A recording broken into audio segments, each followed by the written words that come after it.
Mi nombre es Pedro Fernández y tengo 71 años. Si usted está escuchando esto, es porque el destino o algo mucho más oscuro lo ha traído hasta mí. No soy un político, ni un famoso, ni un sabio. Soy un arquitecto, un constructor, y he venido a confesar que las ciudades que usted habita, los edificios que admira, no son de piedra y acero, son de carne y hueso. Están vivos y tienen hambre. En los próximos minutos le revelaré un secreto que ha sido guardado durante siglos por una élite que moldea el mundo desde sus cimientos, literalmente. Le pido que apague las distracciones, que se siente en un lugar tranquilo, porque lo que va a oír cambiará para siempre la forma en que mira el suelo bajo sus pies.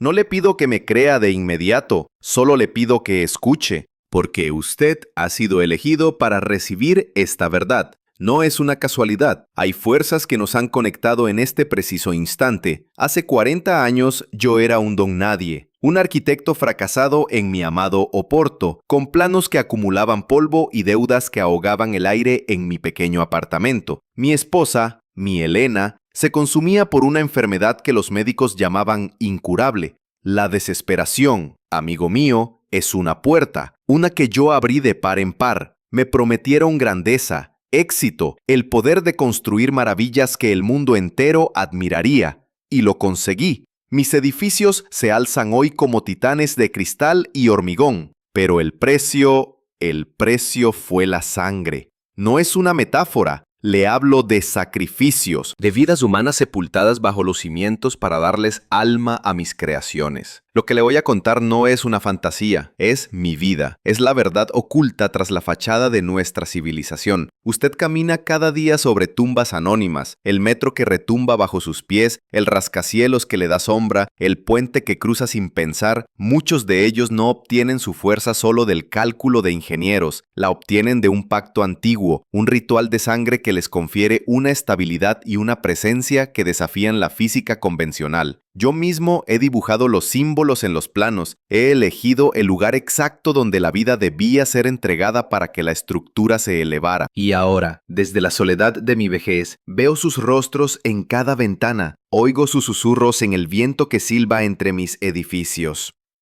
Este conocimiento que comparto con usted es un arma de doble filo. Una vez que lo posea, su percepción del mundo se transformará de manera irreversible, abriendo sus ojos a una realidad que ha sido cuidadosamente velada para las masas. Le prometo que, al final de esta confesión, usted no volverá a ver una obra en construcción de la misma manera.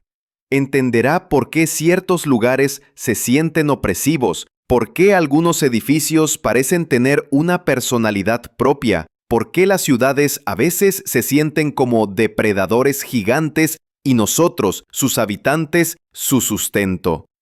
Le daré las claves para ver lo invisible. Esto no es una teoría. Es el testimonio de un hombre que estuvo en el corazón de la maquinaria. En una semana, cuando haya escuchado todo, saldrá a la calle y verá los símbolos, sentirá la energía y sabrá la verdad. Su mente, preparada por estas revelaciones, comenzará a conectar los puntos que antes pasaban desapercibidos, y cada nueva construcción será para usted un libro abierto que narra una historia secreta y terrible. No crea que esto es conocimiento moderno. He tenido en mis manos textos que se remontan a los constructores de las primeras ciudades de Mesopotamia, tratados de la Lusitania romana que hablaban de la devotio, el sacrificio voluntario para consagrar un lugar. El club de albañiles, como se hacían llamar, no inventó nada, solo perfeccionaron un arte terrible y ancestral. Y yo, Pedro Fernández, me convertí en su mejor alumno. Le mostraré cómo lo hicieron, le mostraré cómo lo hice. Y quizás, solo quizás, usted entenderá por qué estoy arriesgando lo que me queda de vida para contarle esto. La autoridad de estas fuentes milenarias, combinada con la escalofriante aplicación moderna que presencié, le proporcionará una base sólida e irrefutable para la verdad que estoy a punto de desvelar en su totalidad. Prepárese, vamos a descender juntos a los cimientos, a la oscuridad donde la arquitectura y el asesinato se dan la mano. Este es solo el comienzo de la historia, la grieta en el muro. A continuación, le mostraré cuán antiguas y profundas son estas raíces, mucho antes de que yo naciera. Para que comprenda la magnitud de mi caída, primero debe entender que no caí en un abismo nuevo. Caí en un sendero muy antiguo, transitado durante milenios. Lo que mi mecenas me presentó como un conocimiento exclusivo y secreto no era más que la continuación de una tradición tan vieja como la primera piedra que un hombre puso sobre otra. La idea de que una estructura necesita un espíritu guardián es universal. Los romanos, aquí mismo en nuestras tierras, en Lusitania, practicaban lo que llamaban el Sacrum Fundamentum. Antes de levantar un acueducto o un templo, enterraban ofrendas en los cimientos para apaciguar a los dioses del lugar. Pero los textos que el club me permitió estudiar, como el Códice de Vitruvio Sombrio, un manuscrito apócrifo del siglo I, hablaban de algo más. No se trataba de apaciguar, sino de animar, de atrapar un espíritu vivo en la mezcla de mortero y piedra para que la estructura tuviera una conciencia. El manuscrito describía con detalle rituales llevados a cabo en la construcción de la muralla de Évora en el año 65 a.C., donde no solo se enterraron animales, sino a un prisionero de guerra celta para que su espíritu fiero protegiera la ciudad eternamente. Esta práctica, me explicaron, nunca desapareció, se ocultó. Durante la Edad Media, los gremios de constructores, los antecesores de mi club de albañiles, la disfrazaron. Hablaban de enterrar una gallina o un cordero en los cimientos de una nueva catedral, como la de Braga en el siglo XII, para la buena suerte. Pero en los círculos más internos, el sacrificio mayor, el humano, se reservaba para las obras más importantes. Era el secreto mejor guardado de los maestros de obras, un conocimiento que se transmitía de padre a hijo, envuelto en juramentos de sangre. Piense en los cuentos populares de toda Europa. La leyenda del puente del diablo, donde el constructor debe prometer el alma de la primera criatura que lo cruce, o las historias de niños emparedados en los muros de los castillos para hacerlos inexpugnables. La gente las descarta como simples fábulas, supersticiones de un pasado ignorante, pero le aseguro que no lo son. Son el eco distorsionado de una verdad terrible. Son la memoria popular de una práctica que las élites nunca abandonaron. El club me enseñó a ver estas leyendas no como ficción, sino como un manual de instrucciones velado. Este conocimiento profundo, esta capacidad de ver la verdad detrás del mito, es lo que comenzó a prepararme para las revelaciones que estaban por venir. Verdades que la mayoría de la gente no se atrevería ni a imaginar, y mucho menos a aceptar como parte de su realidad. Uno de los documentos más escalofriantes que estudié fue el diario de un tal João Martins, un maestro de obras de Lisboa durante la reconstrucción de la ciudad tras el terremoto de 1755. El marqués de Pombal quería una ciudad nueva, fuerte, eterna. Martins describía en su diario, con una caligrafía fría y precisa, cómo su logia secreta consagró los cimientos de la Praça do Comércio. Hablaba de anclas de alma, refiriéndose a los vagabundos y huérfanos que desaparecían de las calles por la noche y cuyos cuerpos, según sus escritos, ahora sirven a un propósito más elevado, dando estabilidad al futuro de Portugal. Al leer esas palabras, sentí un frío que no era de este mundo. La comprensión de que la historia que nos cuentan en los libros es una fachada, una pared de yeso que oculta una estructura de huesos y sufrimiento. Comprendí cómo el pasado, este pasado oculto, sigue influyendo en nuestro presente de formas que ni sospechamos. Esta tradición no es exclusiva de nuestra tierra, se extiende por todo el mundo. Desde los sacrificios en los cimientos de los castillos japoneses, donde se conocía como Hitobashira, hasta las prácticas de los constructores de puentes en los Balcanes. El fenómeno es global porque el principio es universal. La energía vital, el ánima, es el catalizador más potente que existe. Puede transmutar la materia inerte en algo más, en algo que perdura, que influye, que tiene poder. Lo que el club hizo fue sistematizarlo, modernizarlo. Lo convirtieron en una ciencia oscura, una herramienta para el poder en el siglo XX.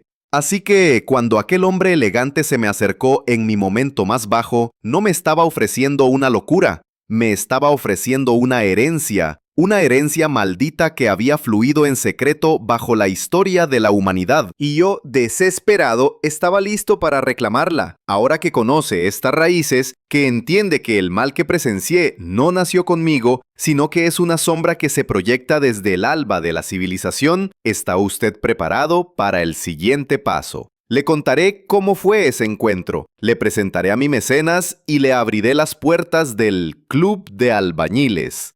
Mi salvador, o mi verdugo, se llamaba Antonio de Sousa. Era un hombre mayor, de una elegancia que parecía de otro tiempo. Me encontró en una pequeña tasca del barrio de la Ribeira, en Oporto, donde yo ahogaba mis fracasos en vino verde barato. Se sentó en mi mesa sin ser invitado y dijo unas palabras que me helaron la sangre. Señor Fernández, he visto sus diseños. Usted no dibuja edificios, usted dibuja catedrales. Pero le falta el ingrediente secreto para que se mantengan en pie. No era una crítica arquitectónica. Sus ojos, increíblemente claros y penetrantes, me decían que hablaba de algo mucho más profundo. Esa noche me habló del Club de Albañiles, un nombre deliberadamente modesto para ocultar su verdadera naturaleza. No eran simples constructores, eran los herederos de una logia secreta que creía que la arquitectura era la forma más elevada de la magia. Me explicó su filosofía. La versión oficial, la que se enseña en las universidades, es que un edificio es una ecuación de física y materiales. Una mentira. Un edificio, me dijo, es un cuerpo, y como todo cuerpo necesita un alma para ser verdaderamente grande, para influir en quienes lo habitan, para perdurar. El hormigón tiene memoria, Pedro, me susurró, y la sangre es la mejor tinta para escribir en ella. El club no era una organización de asesinos dementes, se veían a sí mismos como sacerdotes de una fe antigua, donde el sacrificio no era un acto de maldad, sino de creación. Un acto necesario para infundir a sus obras una esencia vital, una energía que las convertiría en focos de poder, prosperidad e influencia para sus dueños y creadores.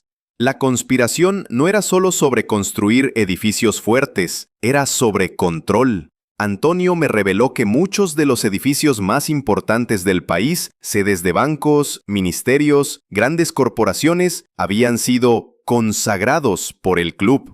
Estas estructuras no eran solo espacios de trabajo, eran talismanes gigantescos. Generaban una atmósfera, una influencia sutil pero constante sobre las decisiones que se tomaban dentro de sus muros. Canalizaban la energía de la ciudad y de las personas que trabajaban en ellos hacia los fines del club y sus clientes. El éxito de esos negocios no era solo por la economía, estaba anclado en la sangre que alimentaba sus raíces de hormigón. Al escuchar esto, usted comienza a adentrarse en los secretos que las élites han guardado celosamente y entiende que la realidad que le han presentado es una versión simplificada, una fachada para ocultar los verdaderos mecanismos del poder. El proceso de iniciación fue sutil. Me invitaron a sus reuniones en una quinta señorial en el Valle del Duero. Allí, entre hombres que parecían pilares de la sociedad portuguesa, banqueros, industriales, políticos, se hablaba de geometría sagrada, de líneas de ley que cruzan nuestras ciudades y de la arquitectura simpática. La idea de que un edificio puede ser diseñado para resonar con ciertas energías y emociones. Me mostraron planos antiguos, llenos de símbolos astrológicos y alquímicos que se integraban de forma invisible en la estructura. Eran los mismos símbolos que yo tendría que aprender a dibujar, los mismos que ahora me persiguen en sueños. Al compartir esto con usted, le estoy abriendo las puertas a un conocimiento al que solo unos pocos privilegiados han tenido acceso, permitiéndole ver las conexiones ocultas que gobiernan nuestro mundo. Me dijeron que mi desesperación era una señal, que solo aquellos que han tocado fondo pueden entender la necesidad de medidas extremas para ascender. Me ofrecieron un trato. Financiarían mi primer gran proyecto, el edificio Atlántico en La Foz, un diseño que había sido rechazado por todos. Me darían total libertad creativa. A cambio, solo pedían una cosa, que les permitiera dirigir la ceremonia de cimentación. Yo no entendí del todo lo que significaba. O no quise entender. Estaba ciego por la ambición y el miedo a perder a Elena. Acepté. Firmé mi alma en un contrato que no estaba escrito en papel, sino en la promesa de la primera piedra. Y así me convertí en uno de ellos. Dejé de ser un arquitecto fracasado para convertirme en un mago oscuro que usaba acero y cristal en lugar de una varita. Ahora que le he revelado cómo me sedujeron, cómo me iniciaron en su verdad oculta, es hora de mostrarle la prueba. En el siguiente capítulo, le llevaré conmigo a esa primera ceremonia. Le mostraré la evidencia. Sentirá el frío del sótano y olerá el incienso y la sangre. El edificio atlántico, mi primer hijo, mi primer monstruo. La construcción avanzaba a un ritmo vertiginoso gracias a la financiación de Antonio. Yo estaba eufórico, viendo por fin mis sueños tomar forma. Elena incluso pareció mejorar un poco, contagiada por mi nueva esperanza. La noche de la ceremonia de cimentación fue fría y húmeda, con esa niebla del Duero que se pega a los huesos. Me llevaron al foso de los cimientos, donde una sección del sótano ya estaba preparada. No era una obra en construcción. Era un templo. Habían erigido un altar de granito negro en el centro, y el aire estaba cargado con el olor a incienso y a tierra mojada. Los miembros del club, vestidos con túnicas oscuras con capucha, formaban un círculo. Antonio me explicó que el primer sacrificio siempre era un animal, para purificar el terreno. Trajeron un gran toro negro, un animal magnífico y poderoso. Vi cómo lo ataban sobre el altar y cómo el sacerdote del rito, un hombre al que yo conocía como un respetado industrial de Lisboa, le cortaba el cuello con una daga ceremonial. La sangre caliente brotó, manando sobre el altar y por unos canales tallados en la piedra que la dirigían hacia el encofrado de la columna principal. Mientras la sangre fluía, los miembros cantaban en una lengua gutural que no reconocí, una mezcla de latín arcaico y algo más antiguo. Yo estaba horrorizado, pero también fascinado. Sentí una oleada de poder en el aire, una energía palpable que parecía ser absorbida por la tierra. Al día siguiente, el hormigón cubrió el altar, el toro y la sangre, sellándolos para siempre en el corazón de mi edificio. Los planos que me obligaron a modificar son la prueba más tangible que poseo. En los originales, la estructura de los sótanos era puramente funcional. En los planos finales, tuve que incluir una pequeña cámara sin acceso justo debajo del pilar central. Tuve que dibujar una serie de glifos y símbolos en el diseño de las barras de refuerzo, creando patrones que no tenían ninguna función estructural, pero que, según Antonio, eran conductos energéticos. Tengo esos planos guardados, son mi prueba y mi condena. Cualquiera con conocimientos de ingeniería vería que son ilógicos. Cualquiera con conocimientos de lo oculto vería su verdadero y terrible propósito. Estos documentos auténticos son la evidencia irrefutable que ancla mi testimonio en la realidad, una prueba que refuta cualquier duda escéptica y demuestra que lo que le cuento no es el delirio de un anciano, sino la crónica de un hecho monstruoso. El verdadero clímax, el momento que rompió mi alma, llegó con mi segundo proyecto, la Torre Lusitana en Lisboa. El éxito del Atlántico me había hecho famoso. El dinero fluía y podía pagar los mejores tratamientos para Elena, aunque no servían de nada. Para la torre, Antonio me dijo que se necesitaba un sacrificio mayor. Un edificio de esta altura necesita un ancla más fuerte, dijo.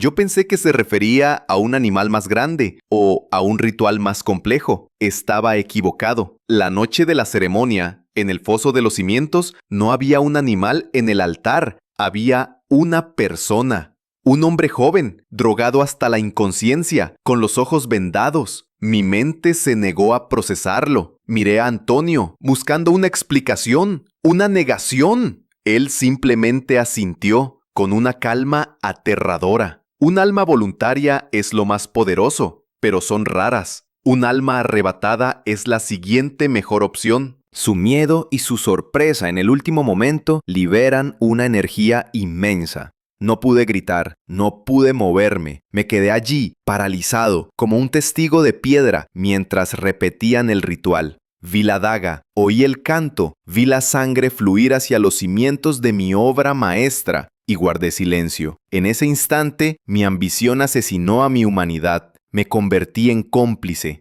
El hormigón lo cubrió todo al amanecer y yo subí a la superficie siendo un hombre rico, famoso y completamente vacío. Ese fue mi verdadero bautismo, la primera vez que comprendí el pacto en su totalidad y seguí construyendo, cada edificio una nueva tumba. Fue entonces, con el peso de esa vida sobre mi conciencia, que supe que debía entenderlo todo. No podía vivir con el horror sin una razón, sin una explicación que le diera un sentido perverso a mis actos. Necesitaba sumergirme en sus mecanismos profundos, en su conocimiento secreto, para no volverme loco. Y eso es lo que le revelaré a continuación. Después de la Torre Lusitana, me sumergí por completo en la doctrina del club. Necesitaba entender, necesitaba una razón, por retorcida que fuera, para poder mirarme al espejo cada mañana.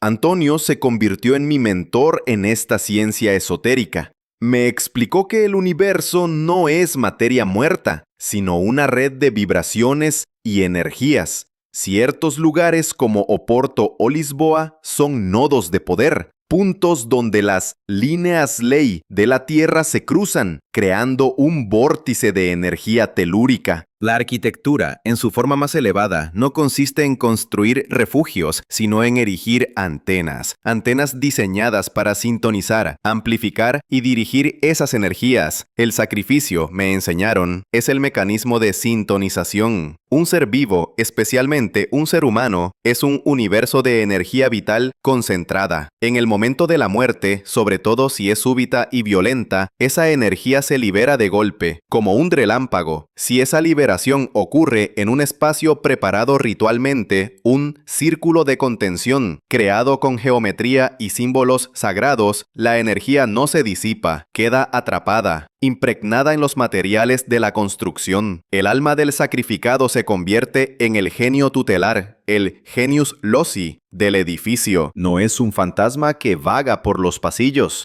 es la batería que alimenta la estructura, la conciencia que la anima y la hace viva. Me mostraron mapas de la península ibérica cubiertos de líneas y símbolos que marcaban las corrientes de energía subterránea. No es casualidad que los romanos, los visigodos y los templarios construyeran sus fortalezas y templos en estos puntos exactos, me dijo Antonio. Ellos conocían el secreto, nosotros solo lo hemos redescubierto. Mis edificios, por tanto, debían ser diseñados no solo según las leyes de la física, sino también según estas leyes esotéricas. La altura de una torre, el ángulo de una fachada, el número de ventanas, todo tenía un significado. Todo estaba calculado para maximizar la recolección y canalización de esta energía sutil, alimentada por el sacrificio en sus cimientos. Al entender esto, usted comienza a adentrarse en los patrones ocultos que rigen el mundo, un conocimiento que solo los iniciados de más alto nivel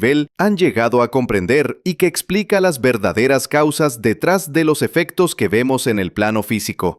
El alma del edificio crea una relación simbiótica con su creador. El arquitecto, a través del acto de creación y participación en el ritual, queda vinculado a la estructura. El edificio, a su vez, proyecta sobre él un aura de éxito, carisma e influencia. Atrae oportunidades, repele amenazas. Mis proyectos, que antes eran sistemáticamente rechazados, ahora eran aclamados y aprobados sin dudar. Los concursos que ganaba, los clientes poderosos que me buscaban, no era solo por mi talento, era el eco del poder de mis edificios, un poder que emanaba de sus oscuros cimientos y que me envolvía como un manto. Yo era el rey Midas y mi toque convertía los planos en oro y prestigio. Esta es la ley divina que ellos manipulan, una comunicación directa con las fuerzas que moldean la realidad, usando la arquitectura como lenguaje y la sangre como tinta. Pero hay una ley universal que el club mencionaba solo en susurros, la ley del equilibrio o del pago. La energía no se crea de la nada. El poder que el edificio me daba tenía que ser alimentado.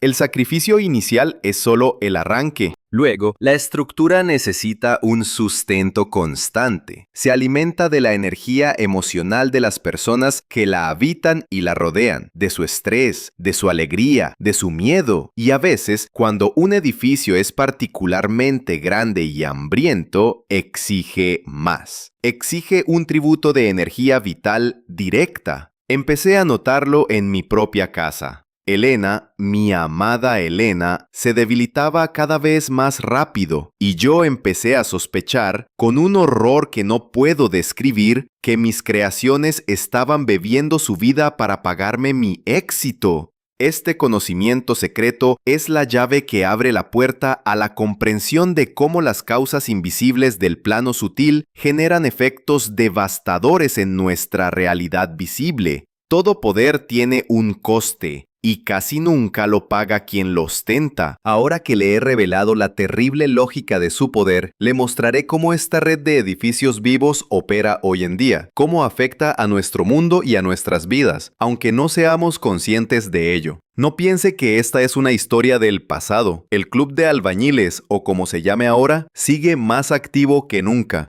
Mire a su alrededor. Mire las nuevas capitales financieras que surgen de la noche a la mañana en desiertos, los rascacielos que desafían la gravedad, los centros de poder en Europa y América. ¿Cree de verdad que solo el dinero y la ingeniería levantan esas moles? Muchos de ellos son los nuevos templos de esta antigua fe. Son nodos en una red global de poder, diseñados para canalizar la riqueza y la influencia del mundo hacia las manos de unos pocos. Yo, desde mi retiro, he aprendido a reconocerlos. Veo los patrones, la geometría sagrada oculta a plena vista, la extraña suerte que rodea a las corporaciones que los habitan. La influencia de estos edificios es sutil pero penetrante. Un edificio consagrado puede afectar el estado de ánimo de sus ocupantes, fomentar la ambición desmedida, la paranoia o la lealtad ciega, según cómo haya sido sintonizado. Piense en ciertos edificios gubernamentales donde la tensión parece cortarse con un cuchillo, o en sedes corporativas donde la competitividad es tan feroz que se vuelve destructiva. No es solo la cultura de la empresa, es el propio edificio, el espíritu que lo habita, que se alimenta de esas emociones y las amplifica. Nosotros, los ciudadanos comunes, somos las pilas que mantienen el sistema en funcionamiento con nuestra energía diaria. Mi propia vida es el mejor ejemplo. Tras la muerte de Helena, me aislé. Pero no puedo escapar de mis creaciones. Vivo en Oporto, a la sombra del edificio Atlántico. A veces, por la noche, me parece que me observa, que sus miles de ventanas son ojos. Siento su presencia como una entidad viva, una criatura paciente y hambrienta. Los vecinos hablan de extraños sucesos, de una sensación de opresión en los pisos inferiores, de una tasa de enfermedades y fracasos personales inexplicablemente alta entre sus residentes. El edificio me dio el éxito, pero a cambio tomó la vida de mi esposa y ahora se alimenta de la de otros. Es un parásito de piedra y cristal. Esta es la importancia vital que este conocimiento tiene para usted. Comprender que los lugares que habita tienen una influencia invisible pero poderosa sobre su bienestar, sus emociones y su destino. Hay figuras públicas, arquitectos de renombre mundial, cuyos nombres no me atrevo a pronunciar, que han ascendido con una rapidez meteórica, cuyas obras parecen desafiar no solo el estilo, sino a veces la propia lógica. Sus edificios se convierten en íconos instantáneos, atrayendo poder y dinero a las ciudades que los acogen. ¿Es solo genialidad? ¿O es que ellos también conocen el secreto, han abierto también la puerta que yo abrí? Cuando veo sus obras, reconozco la firma, la geometría, la extraña vitalidad que emanan. Somos una hermandad silenciosa y maldita, y nuestras obras maestras son nuestros carceleros. Las tecnologías modernas, lejos de desmentir este conocimiento ancestral, lo confirman. Piense en la red de Internet, en los datos que fluyen invisiblemente a nuestro alrededor. Ahora, imagine una red similar pero biológica, energética. Los edificios son los servidores, y nosotros, con nuestras emociones, somos los datos que procesan. Es una conexión sorprendente, cómo la sabiduría antigua describe un sistema que solo ahora, con nuestra tecnología, empezamos a poder metaforizar. Esto le afecta a usted directamente. La ciudad en la que vive es un ecosistema de estas energías. La prosperidad de un barrio, la decadencia de otro, las tensiones sociales, los focos de creatividad, todo está influenciado por la red de estructuras que forman el paisaje urbano. Usted, al caminar por la calle, al trabajar en una oficina, está inmerso en este campo de fuerzas. Su energía vital está siendo constantemente drenada o estimulada por los edificios que le rodean. No es dueño de su propio estado de ánimo ni de sus propias decisiones tanto como cree. Es un actor en un escenario diseñado por arquitectos como yo para fines que apenas puede imaginar. Ahora que entiende el contexto, que ve cómo esta antigua práctica sigue moldeando nuestro presente, debo llevarle al corazón del ritual. Debo mostrarle el método, no para que lo use, Dios no lo quiera, sino para que entienda la mecánica del horror y sepa a qué se enfrenta la humanidad. El siguiente capítulo será el más difícil, pero es necesario para que su preparación sea completa. Le pido que respire hondo. Voy a guiarle a través del proceso, no como una instrucción, sino como una advertencia, como la confesión final de un hombre que necesita arrancar este veneno de su alma.